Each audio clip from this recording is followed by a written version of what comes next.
Здравейте, банда, гледате SportCast, аз съм Деян и време да направим поредния специален епизод на SportCast. И като казвам специален, правя го често, но този път бих казал нескромно, че наистина е такъв, защото, както сте видяли от описанието, ни гостува един човек, който предизвика истински фурор с пристигнаци в българския футболен елит, независимо дали подкрепяте ЦСКА, Левски или друг от българските отбори. Рядко сте футболист с такава кариера, с такава визитка зад гърба си да дойде да играе в българския футболен елит. Затова днес епизодът е специален, защото ни гостува капитана на ЦСКА Лиъм Купър, с когото ще си говорим в следващите минути по всякакви теми. За на SportCast е от огромно значение, че и Лиъм в личен план и разбира се ръководството на футболния клуб така ни даде това доверие да направим един малко по-човешки, по-дълъг разговор с футболна звезда, бих казал, за българските стандарти от неговия калибър. Ще направим естествено този разговор изцяло на английски и плана ми е да го оставим именно така с субтитри на български, за да може да усетите малко повече от натюрела на човека, отколкото да го дублираме после. Така че приятно гледане, абонирайте се за канала, ако ви харесва и очаквайте още подобни изненади до края на годината. Тук има една друга специално за феновете на червения клуб, но за нея след малко. Liam, thank you again for coming here. It's been probably almost 3 months since you arrived here, 2.5-3 months.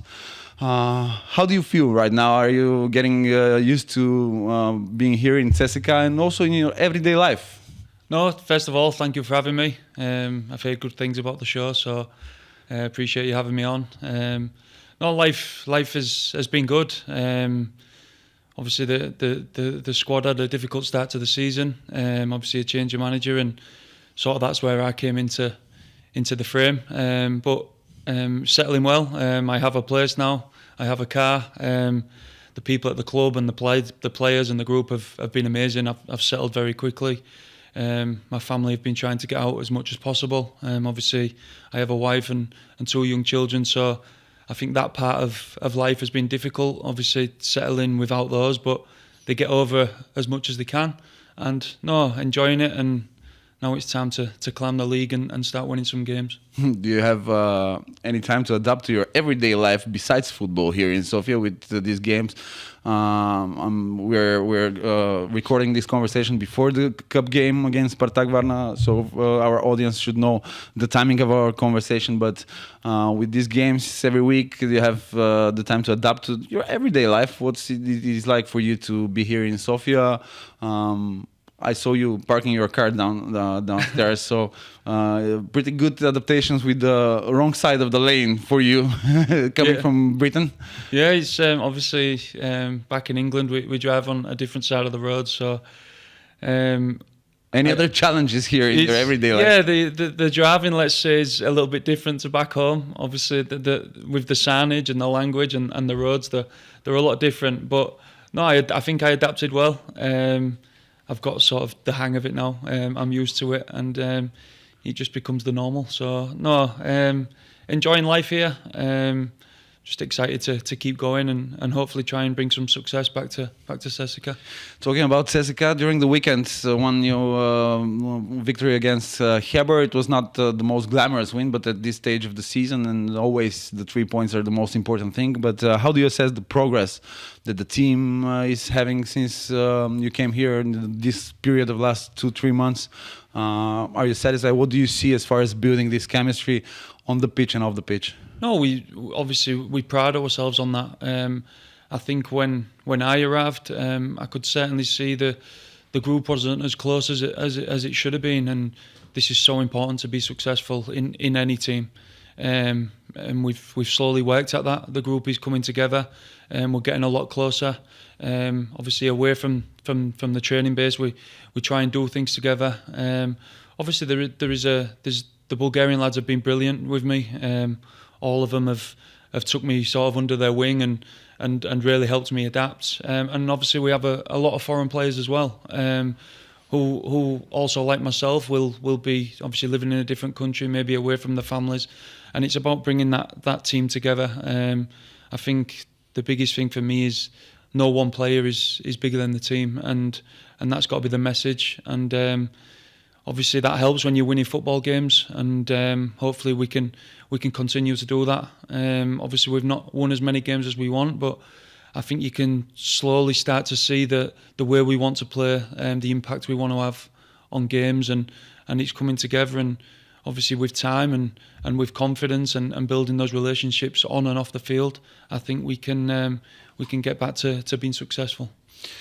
I said this thing in the intro, but obviously you didn't understand it in Bulgarian. But in the context, it's not a common thing that players of your stature, of your career and biography in the football fields of the English football pyramid come here and play in Bulgarian league, and that brings up a lot of expectations, of course, as far as your play on the pitch, but as far as your leadership role in the team. How do you manage to adapt to both aspects? Your playing form, you had probably a different summer this summer compared to last season. At the same time, people expect a lot from you as far as a leader, not just the central defender in the team. So how this transition for you personally is getting on? No, it's quite good. You mentioned obviously the summer. It was a difficult position for me to be in.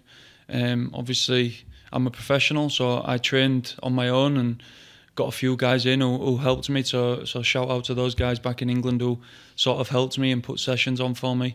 But there's nothing like having a true pre-season and being with a team. So this side was difficult.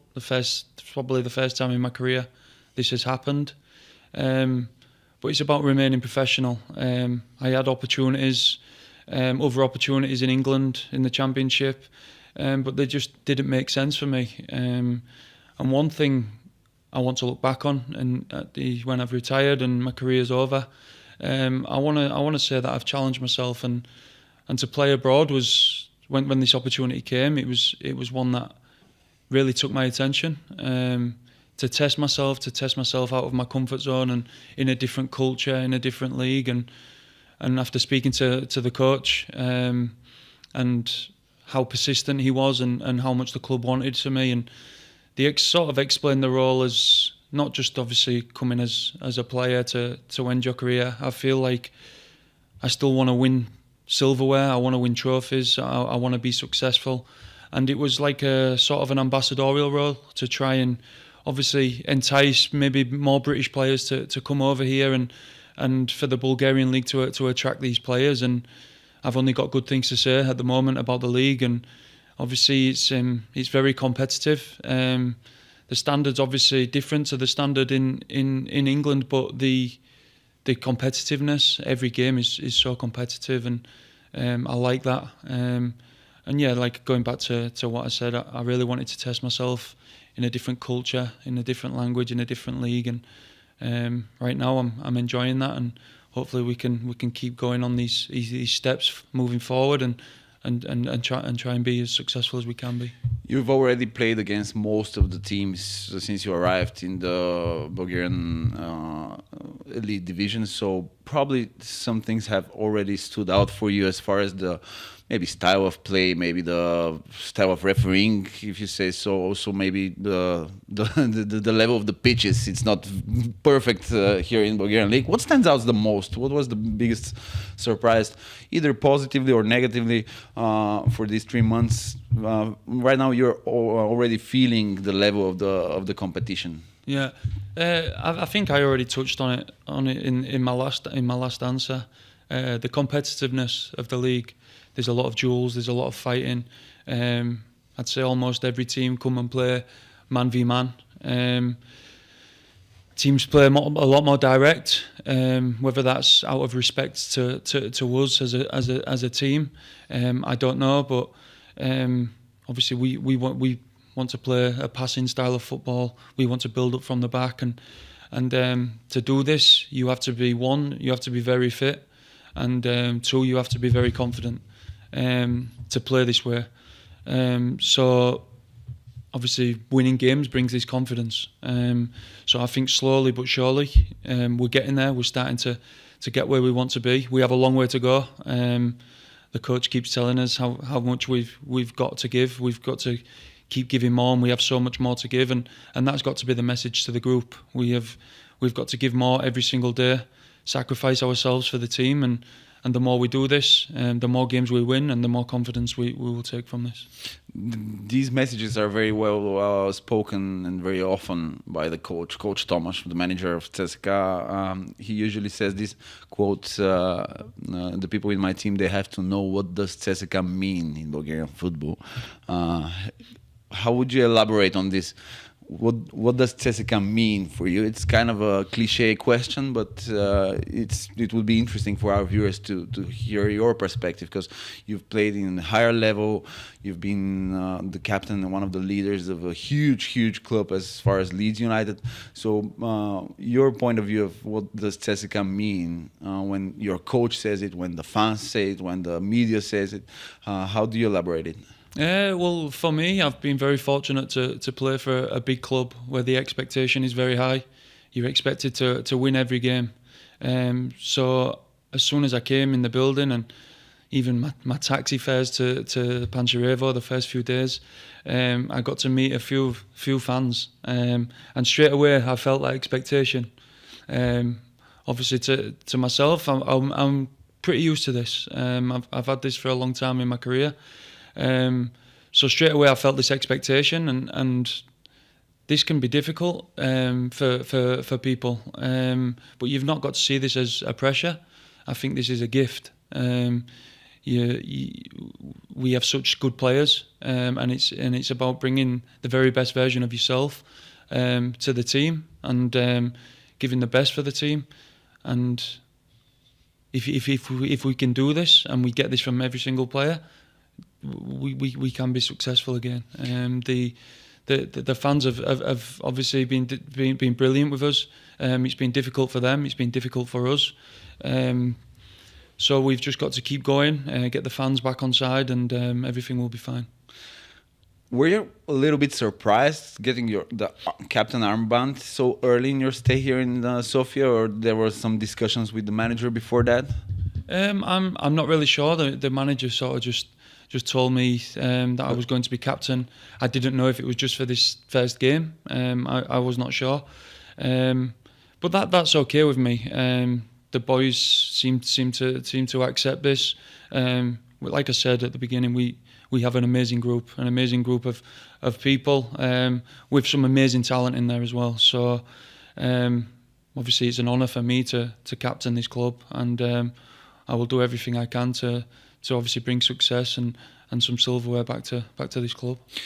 Being a captain and this leadership role, what does it mean for you personally? Because you touched on it. It's not only on the pitch. It's about the chemistry in the dressing room. It's about the bigger processes that are coming right now in this club. Probably it was a hard last maybe more than 10 years without a trophy. Also right now it's a rebuilding phase with the infrastructure, with the new stadium. What does this leadership role mean to you personally right now? For me, it's to try and be a role model, and every day, obviously fans and spectators and things like this, they only get to see the 90 minutes on a Saturday or a Sunday or a Friday, whenever this may be. But to be successful in any team, we have to maintain standards every single day. Whether that's arriving on time to training,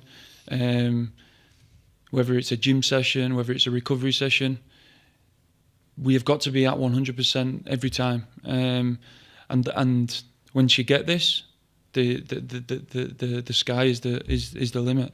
And that's the way it's got to set standards, to be a role model. Maybe to try and I have a lot of experience. I believe in the game, and maybe passing little, bits of advice on to certain players or things like this. But the biggest one for me is to try and lead by example and be a shoulder to lean on, or be the one to get a reaction from a player or something like this. Just to try and maintain standards every single day, and we take that into the games. How would you describe the style of play that ЦСКА is trying to implement right now? Your arrival already was almost the same time as the signing with the coach Tomasz here in ЦСКА, trying to play out of the back, controlling the whole game with patience, and at the same time people are used to ЦСКА dominating. We had a lot of goals and huge wins back in the days, not so much the last couple of seasons, but how would you describe it as a style, as the target that you put on yourselves as a team, and also the progress that you've made? No, the style, I think for me personally, it fits perfect with the way I've played the last 7-8 years of my career. To build up from the back, to play with lots of energy, to press high, to win the ball back as fast as we can, and to hurt teams when we have these opportunities. Obviously, implementing a style is very difficult, especially when during the season. During the season, it's difficult, and to do this, it takes a lot of confidence. And when I came in, when I first signed, you could see the confidence was low. The team wasn't in a good place. The results wasn't in a good place, and this is difficult to do. It takes a really strong personality and strong person to be able to change in these difficult moments when there is external pressure and things like this. But you've got to be strong. You've got to be strong-minded. You've got to be strong-willed, and you've just got to go with it. This game is full of ups and downs, and I think when you're in, I've always said to myself, I never get too high and never get too low. So this is sort of a motto that I like to stick by, and this is how it's got to be. But like I said, to be successful and in anything, you need confidence, and you need to be you need to be 100% every single day. You already touched on the reasons behind your signing here in Bulgaria, but I have to check one information that I have, because I have a lot of agents here in Bulgaria. So let's check this information. Is there any other connection between you and Bulgaria? You've already talked about your talks with Stilian Petrov, with Ilya Gruev, your former teammate in Leeds. But is there something even closer in your family connected to Bulgaria? Funny you should ask, really. My grandmother, she bought apartments out here in 2008, but in Baltic. So, wow. So yeah, she comes out here for maybe 3 or 4 months of the year. She comes out in March and in November. So she managed to get to the cup game a few weeks ago, and she came. Which game did she? In the game with DIR.BG, I guess. In the cup game, yeah. She made this game, and then she came over to a home game as well. It was a couple of weeks ago. I forget which game it was. Kulmovgrad. So she came to this game as well. So she tries to get out as much as she can. And yeah, that's my little connection with. Yeah, so I got some good spice, you know. And did she prepare you for something that you can expect from Bulgaria? Have you been in Bulgaria before coming to ЦСКА? No, first time. Anything about the culture, the people, the weather? The weather, obviously. She always told me about how nice the weather is up there in Baltic. So I need to get over. Actually, I've never been to her apartment. My mother has, but I've never been personally. So maybe one day, if we get a little break or something like this, I might fly over and see her. I would love to talk to you about your career, and let's try to rewind the time when you started play football. How did you start playing football? How this love of the sports became dominant in you? You had any professional football players in your family, or it was just like any kid's dream, playing with the other boys on the street? How it all started for Lиъм Купър? No, yeah, that was it. Just a dream and a love for the game from as long as I can remember. My first memories are me, my father, and my brother playing in the back garden in my city, Hull, and that's sort of the first memories I have. We was lucky. Behind my parents' house, we had a big, massive football field, maybe 4 or 5 pitches on there, and we had a gate. So when the park used to close, we used to go on through our gate, and we used to play football till it was dark. And yeah, it all started with a dream, and I think I was a bit of sort of more of a late developer. I signed for the Hull City Academy when I think it was 11 years old. And ever since then, it's been everything. I threw all my eggs in one basket, and I just ran with this dream, and it was everything and I ever wanted to do, and it's the best job in the world, and I never take it for granted, and appreciate every single game and every single training session that I have. On the route to becoming a professional player, there are a lot of obstacles, of course, but was there any moment when you realized in your head that, it might work out for me? Do you remember, sometimes you remember the specific moments, how old were you when you said to yourself, probably I'm going to become a professional football player? Was there any specific moment? Obviously I was fortunate enough. There was a manager at Hull City at the time, Phil Brown. He obviously liked me. He seen I had something, and he included me with the first team from a very early age. I think I made my professional debut when I was 16 years old, and so this was maybe one moment. But then, like you said, football is full of ups and downs, and you go through good spells, bad spells. So then I think, obviously, being so young and having these lows at such a young age, obviously a big high, being involved at such a young age, but then the lows of maybe not playing well or getting beat or losing games, they bring you straight back down to earth.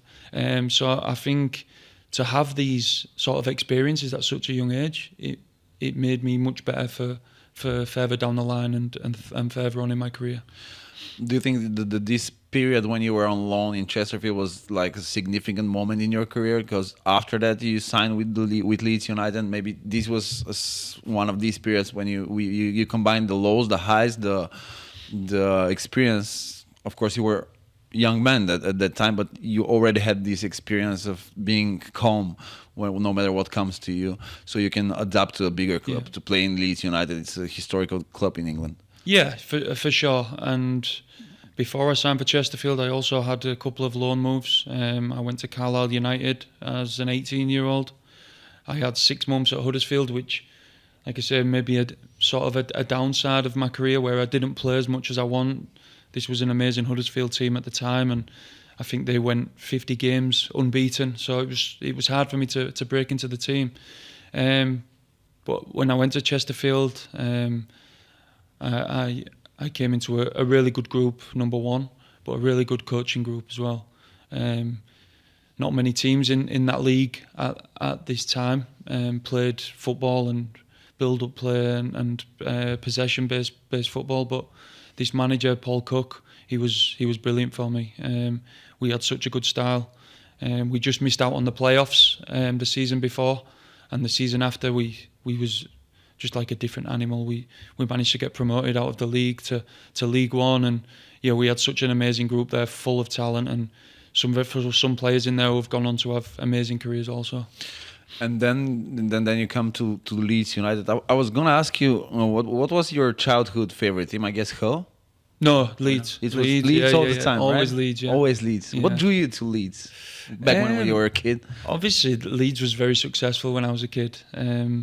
And when what were your first memories? Your idols from this Leeds team who was playing in Europe? Mine was Mark Viduka generation. Lucas Radebe. Yeah. He was Lucas Radebe, the central defender. Yeah, and it's crazy how this works out. I'm good friends with Lucas now. We stay in contact. He always checks in to see how I am. But yeah, I grew up watching these Champions League teams. Who was unbelievable. Yeah, some amazing players.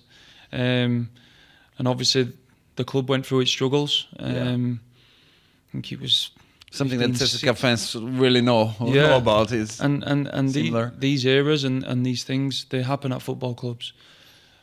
Sometimes it's really difficult to put your finger on which and why this is happening, but these things happen, and it takes strong people and big dreams to get back to the heights. And I was fortunate enough to play in an amazing team under an amazing manager at Leeds, who after all those years away from the Premier League, we managed to do that and sort of write ourselves in the history books and be remembered at that club forever. And I think you always remember every team you've played in, but you especially remember the teams you've been successful with, and this group of players, this group of staff we had at Leeds during this time was unbelievable and very special. Getting this promotion and talking about the manager, it's probably a huge honor to work with a guy like Marcelо Bielsa. It's a legendary football, let's say, philosopher for some people. That it comes with him, the ideology of the football play. So it's very interesting for us to know what it is to work with such a huge name. Who is Marcello Bielsa? People call him El Loco.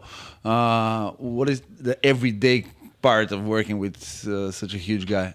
I think his proof is in his players, the players he's coached, the way he turned our team round. We was sort of 15th, 16th, the 3 years before he came, and in one pre-season he turned the whole philosophy of the club, the way the players think, everything. It was crazy, and at the time I don't think you appreciate it as much because it is such hard work. You're in the moment, yeah. Every single day you don't appreciate it. I think it's only now I've left the club and I've had a lot of time to sit and think while I've been alone, and you start to appreciate actually what he really did for us as a group of players and as a club also.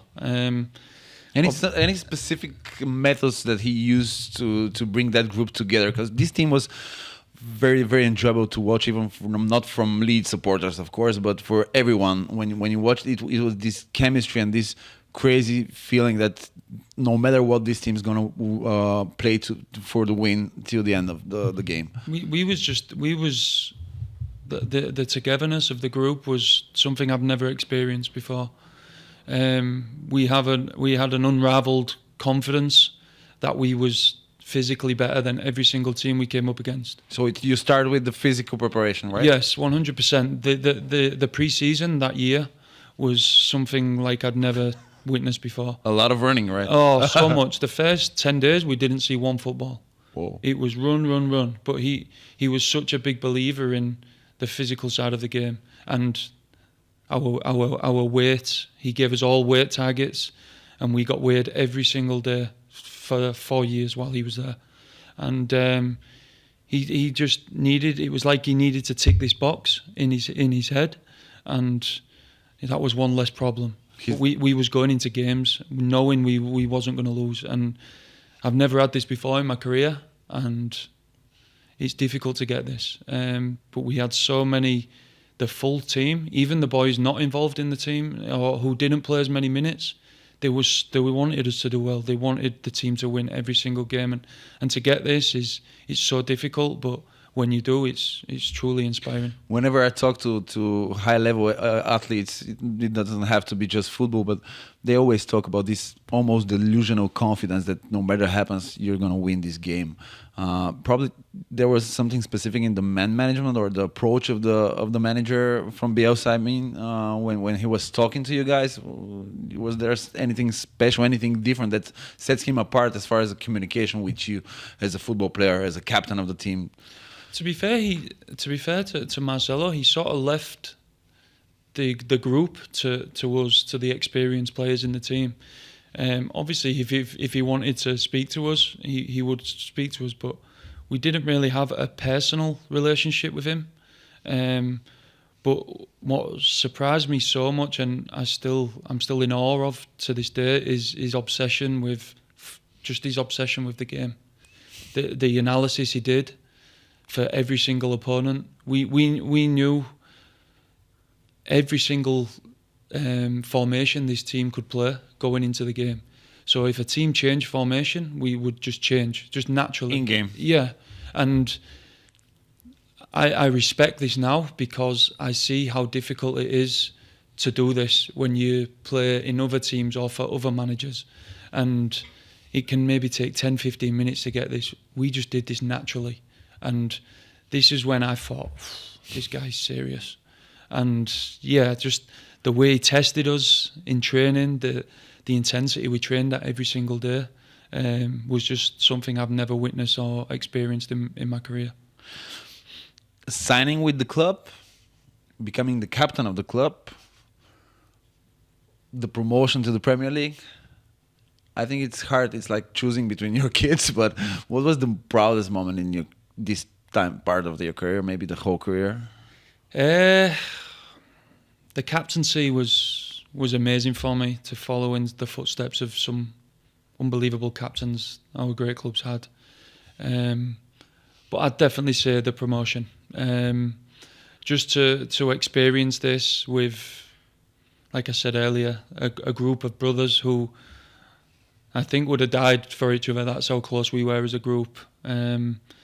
Was probably the best experience I've ever had. It was such a special group who played amazing football, who had this never say die attitude. We could have been behind in games and we would turn them round and score in the last minute, score in the 94th minute. And this was just a mentality that we created through hard work, determination, and it was special. Of course, it's normal for us as part of the Bulgarian football life and environment to try to learn something from these kind of stories and your experience. You've been part of such a special group in the dressing room, in the club, with your teammates. Do you think that, of course, it's hard to replicate it again, but do you feel the potential in the dressing room, in the club, in the team here in Sofia? Of course, as far as the Bulgarian football level, it's not comparable even to championship, but do you see guys around you that have the same mentality to never quit, this brave heart mentality, we're going to fight till the end? Yeah, and this is where we've got to get to. I keep saying it, but if you want to be successful, you need this. This is so important. And you need more than one leader. You need a group of leaders. Yeah. Of course you do. Somebody to lean on, somebody to drag you through if you feel tired, to drag you through that training session. Because naturally, if you can do this in training and train to the best, this filters and you just take this into the game. And the game becomes the easy part of... So obviously it's a work in progress. We're still a new team. We're still getting to know each other. But I have a lot of confidence in the group, in the club. I can see the owner and the people around are very ambitious. They want to make this club the best club in Bulgaria again. And like you said, we're sort of adapting now. It's a rebuilding phase, and we've got to keep winning games. We know the expectation of this club, and we've got to keep winning games and keep training and keep developing our skills and developing the togetherness and the feeling and the confidence in the group. And once we get this and we start winning games and we keep going, we could be a real force. Who do you see in the locker room around you when you have you need to someone to lean on to get advice on other guys in the team who have been really leading you and all the guys in the right direction? Would you mention someone? We have a fair few in there. I won't name names because I don't think that's right, but we have a lot of leaders in there, a lot of people that just want the best for ЦСКА, and we need to build those relationships, and anything is possible once we get this, but we've got to get this quickly and we've got to get it now. Yeah, the expectations for ЦСКА are always like you had to do it yesterday. Yeah, exactly. But this is the way it is. This is the harsh reality of playing for a big club. For a big club, yeah, and this is the way it is, and obviously you don't get this time. Everything is expected now. Years ago, you used to be. I always say this. You used to be maybe 2 or 3 bad games away from some criticism. Now you are 1 pass away from criticism. This is the way of the world, and it's the way of playing for a big club. This is the way it is. Yeah, and as your role on the pitch, it's very different. Years from now, the role of the central defender was very different, and now playing out of the back, it's completely different ball game. The good thing is that you've played in this system for so long, though. But I wanted to ask you about your youth academy, though.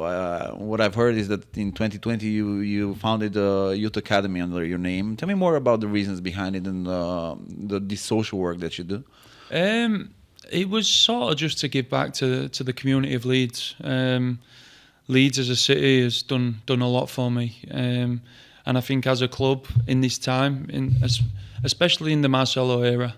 we became so close to the community, helping out different charities throughout the city, doing anything possible we could to obviously raise money and raise awareness around these certain charities, and it was very heartwarming. I got to meet some amazing people around the city, maybe whether that was through illness, homelessness, the trust for children. It was just some amazing people, and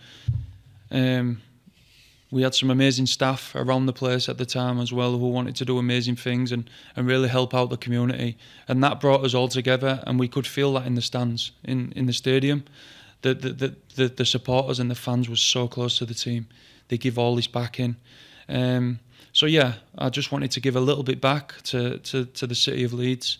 But it's been difficult. When you're here now? Yeah, it's so difficult. So I don't know where we're quite at the moment with this, because obviously the availability for a venue, it's all been difficult. So obviously I've had bigger things on my mind right at the moment. Maybe one day again we can get stuck into it again and really develop it. But at the moment it's quite difficult for me being over here, trying to run everything. So maybe one day I'll reach out again and give some more back. I would love to talk a little bit about your international career playing for Scotland. You were born in England. Yes. And playing for Scotland. You know what? The first impression when we talk in Bulgaria for Scottish football, it's like a big character, a tough guy, an emotional leader. Braveheart mentality, yeah. Where does it come from? How do you think it comes that it's always this X factor of emotional leadership when you watch Scottish legends? And even now, if you look around Europe, all the Scottish players have this character in them. I think it's just a fighting mentality which comes from good working class people. Backs against the wall, we have to rise and fight for everything. I have a lot of my family live in Scotland. Obviously, I've been lucky enough to play with the national team, and you feel this inside the camps when we're at the base. Just lovely people who are willing to fight for everything, and this is the mentality we carry. Scotland has never been blessed with the most amazing football players, but one thing the team always have is amazing heart and amazing spirit. We're very lucky now. We've got an amazing great team. generation, yeah. We've got a great generation right now. Obviously Andy Robertson, John McGinn.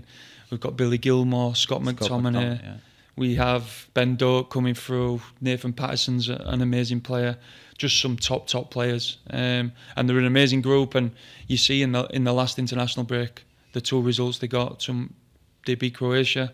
We beat Poland. Yeah. Just this unbelievable. The important header of Robo. Yeah, yeah. Exactly. What a header, and the manager and his staff, Steve Clark and his staff, just top people who know how to get the best out of every single player, and it's been amazing to be part of the Scotland setup over the last 6-7 years. Yeah, being in this setup and this squad of Scotland, what's the favorite memories that you had? You've been in the big tournaments. Yeah, the the Euros, the final in. The playoff final against Serbia was top. Huge game. I was a substitute that night, but yeah, what a feeling, and what a night we had after as well. So no, that was amazing. Obviously, I think that tournament was played in the UK, but it was during COVID. Oh yeah. So we didn't get the full experience. The stadiums was maybe 25% full, and we didn't get the full experience. So to then qualify for the last Euros was amazing. We didn't play to the best of our ability, but we had a good go. We took it to the last game and was unlucky in some moments in the game against Hungary. And now we've had these small tastes of major tournaments, I think The best is yet to come. yeah, I hope so. And to qualify now through a group stage would be unbelievable. But I think Scottish football on a whole is in really good hands. Obviously with the manager and his staff, but the players and the environment they create. Playing such huge games internationally or club-wise, I'm going to bring it back to the season after the promotion in the Premier League. How does it feel? Excuse me, to play against these monsters of attackers in the Premier League. Yesterday, me and my friends were watching the City-Liverpool game at Anfield, and I was wondering what it's like to see a forward like Erling Haaland coming to you as an example, and the calmness in which Van Dijk just stands his ground against him. But who were the opponents that you'll never forget? Some funny stories behind the scenes during this season in Leeds in the Premiership. What stands out the most for you? Maybe the size of the centre-backs. Everyone's huge, right? Van Dijk and Matip at the time. These players are just massive. I thought I was big. Yeah. But when you see these guys on the pitch, serious specimens, like big men. But you've seen Van Dijk in the game yesterday. He was one of the best performances I've seen for a long time.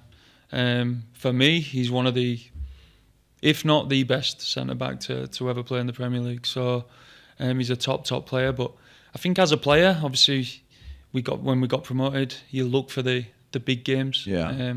Obviously, the first one we look for is Manchester United. Yeah, a big rivalry. The big rivalry with United. But we never done any good there. So I probably should apologize for seeing this. I did see here. that. A great player, but he played for the wrong team. So, So, but as footballers, as professionals, you want to test yourself against the best players in the world, and I feel so humble and lucky enough to being able to do this. Because everybody knows the Premier League is the pinnacle, it's the top, it's the best league in the world, and the best players, it attracts all the best players from around the world. So to go and test yourself against these players, it was tough, but it was something I loved and enjoyed doing. Was there any moment when there is a forward that always, let's say, gets your number when you play against him, someone that you don't feel comfortable playing against, that's not a big name, for example? Off the top of my head, it's difficult. I didn't like playing against Gabriel Jesus. Yeah. I didn't like playing against him. He was a good player, and he got me sent off when he was at Manchester City. So he got me a red card. So I didn't like playing against him, but he's a top player. I'll try really good. I'll try to finish our convo because I know that you have to go to your training session. Yep. With short, rapid-fire questions. First thing that comes to your mind. Who is the funniest teammate in the locker room of ЦСКА? Oh God, there's a few. I'm going to go with Tori Tough. He's the funniest guy. Yeah. We share a lot of memes on Instagram and things like this, and they're always crazy. Emmanuel Sakic, very funny guy, and also Dimitar Evmitov, very, very funny. Who is the loudest teammate in the dressing room? Probably Dimi. Keepers are always like this. Goalkeepers are always crazy. Something's wrong. Yeah, Right. Yugerov, he's the same. I think they're a bit short here sometimes, goalkeepers. So always these two are very loud. Who is the most active in your group chat? So I guess you have a group chat in the team. Yeah. Who's always on the group chat, annoying all of you? I don't know really. And you don't have Scarsham a little bit. Scarsham? Yeah, a little bit. I don't really know actually. It's more just information for training times and things like this.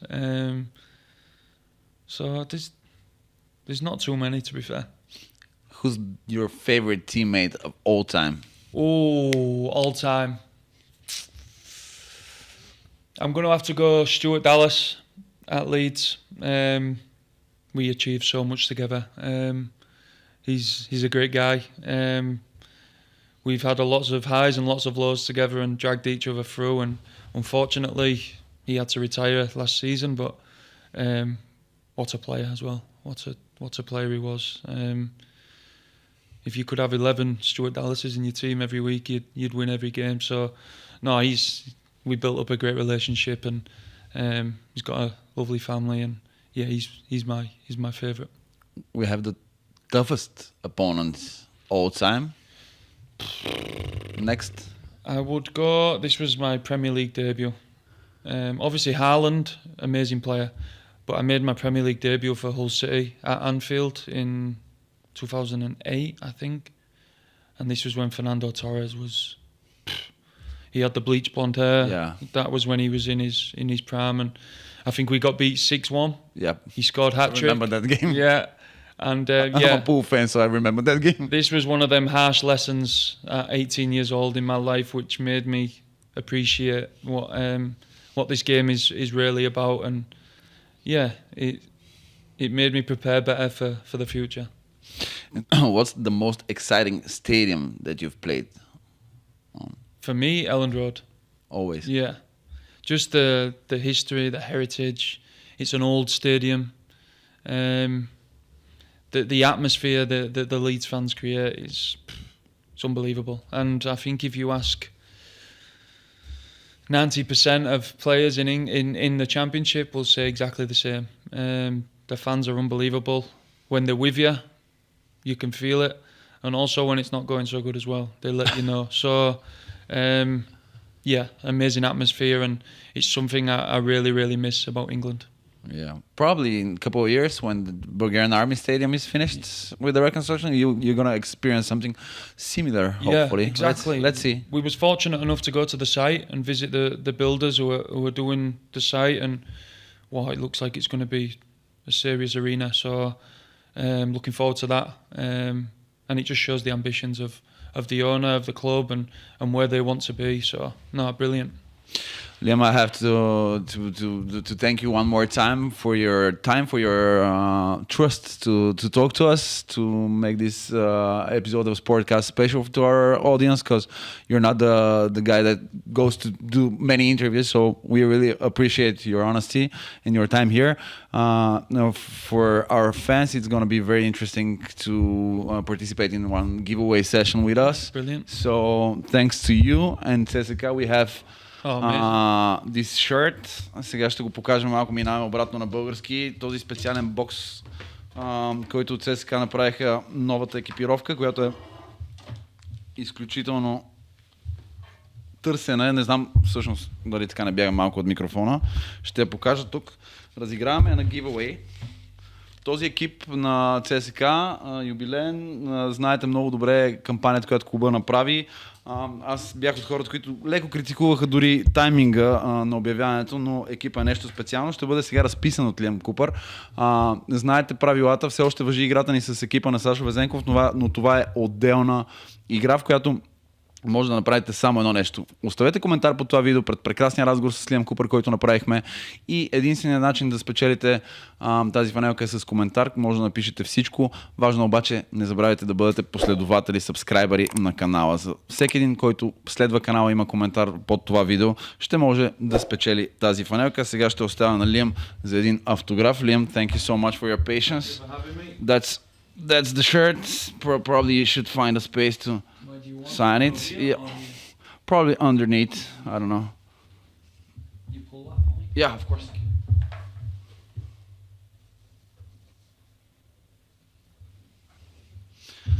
Това е, приятели. В общи линии мисля, че вече можем да покажем. Не знам в общия план, предполагам ми показва Тео. Това е подаръка от Лиъм Купър и ЦСКА. Благодарим още веднъж за отношението и на клуба, и най-вече на капитана на червените. Лиъм, ще може да я спечелите, но по-важно беше да ви срещнем с една от звездите на българския футбол. Както ви обещах, изненадите предстоят. До края на календарната година очаквайте още такива. От мен и Лиъм Купър за сега. Чао!